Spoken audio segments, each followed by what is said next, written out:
We have a lot of options when we're simplifying expressions with all these exponents. But the first option that I'm going to use is I like to make all of the exponents positives because I find most students work with positive numbers easier than they work with negative numbers. Okay, so my first step is going to be cross the line to change the sign. Specifically, cross the fraction bar line to change the sign of the exponent. I'm going through here and saying, basically, does it stay or does it go? Dun, dun, dun, dun, dun, dun, dun. M to the 7, it's a positive 7. I like positive exponents.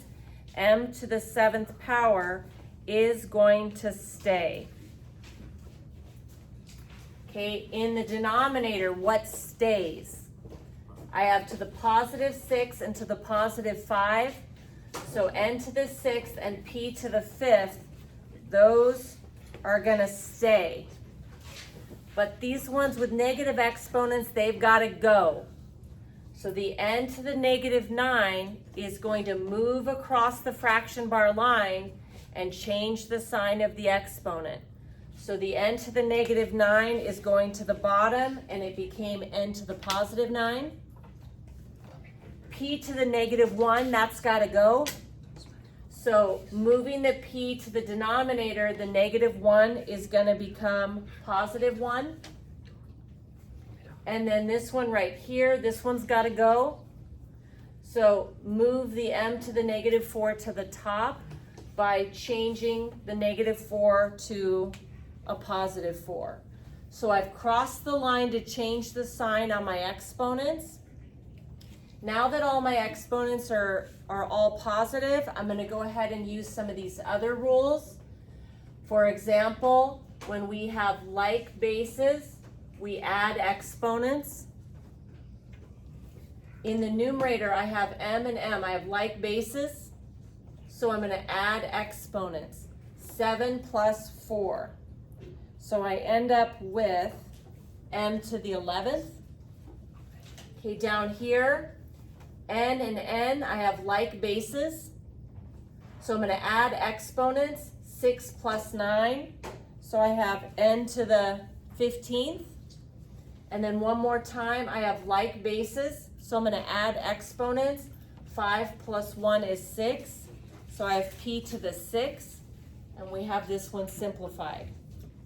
So the first thing I did was cross the line to change the sign on any of the exponents that were negative.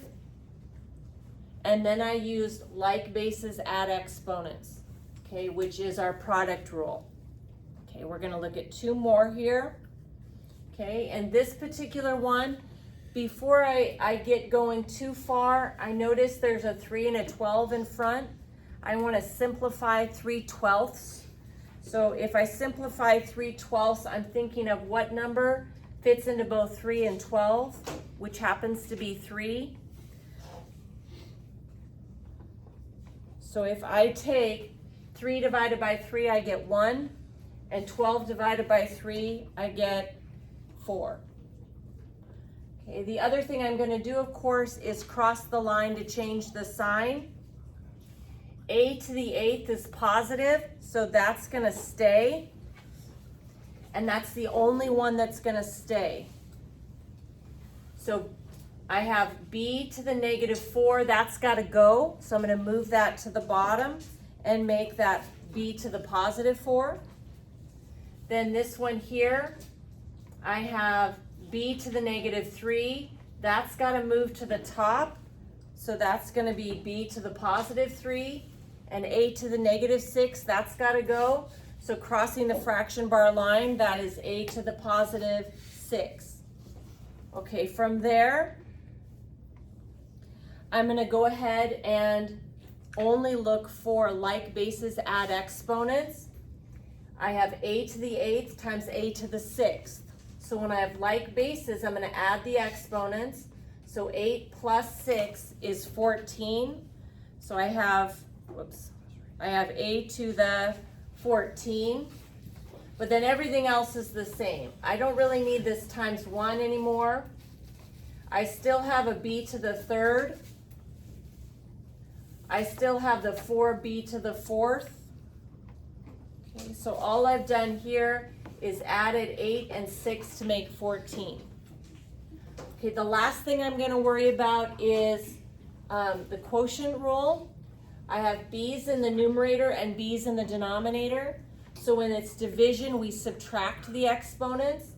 So I'm going to take 4 minus 3, and 4 minus 3 is 1. So I have a b to the first power. But the question is, should I put the b to the first power in the top or the bottom? And to decide, you just want to put it where there were more b's. There were more b's in the bottom. So the leftover is going to be in the bottom. So 4 minus 3 is 1. So I have b to the first power in the bottom. Again, see how 4 was bigger than 3? So they were in the bottom, the extras. And then everything else is the same, a to the 14th and the 4 down here. Simplifying just a tiny bit here, I really don't need to the first power. So all I did was write a to the 14th over 4b, and I left off to the first power. Okay, one last example. This one, once again, has some numbers out front, so I'm going to go ahead and deal with those first. Thinking of a number that fits into both 10 and 2, and that is 2. If we divide 10 by 2, I get 5. I divide 2 by 2, and I get 1. I'm going to next make all of my exponents positive, so cross the line to change the sign. The x to the third is already positive, so it's going to stay. The z to the second is already positive, so it's going to stay. But we want to move the rest of them. So y to the negative 4, that's got to go. So I'm going to move that to the bottom, and the y is now to the positive 4. The z to the negative 5's got to go, so I'm going to move that to the bottom, and now it's z to the 5. And then this x to the negative 6, that's got to go. Put that to the top, and I have x to the positive 6. Now that all my exponents are positive, it'll be a little easier to use our product and quotient rule. Let's start off with the product rule. I have like bases, so I add exponents. 3 plus 6 is x to the 9th. The 5 is still out front. I don't really need this 1 anymore because 1 times anything is itself. Okay, then z to the second multiplied by z to the 5th. Like bases add exponents. 2 plus 5 is 7. So I have z to the 7th. And then I still have the y to the 4th. I don't have any variables the same top and bottom, so I'm not going to need to use the quotient rule. But if, for example, this was x to the 7th, we would take 9 minus 7 and get 2. And I'd have x squared, and there would be more x's on top, so they would land in the top.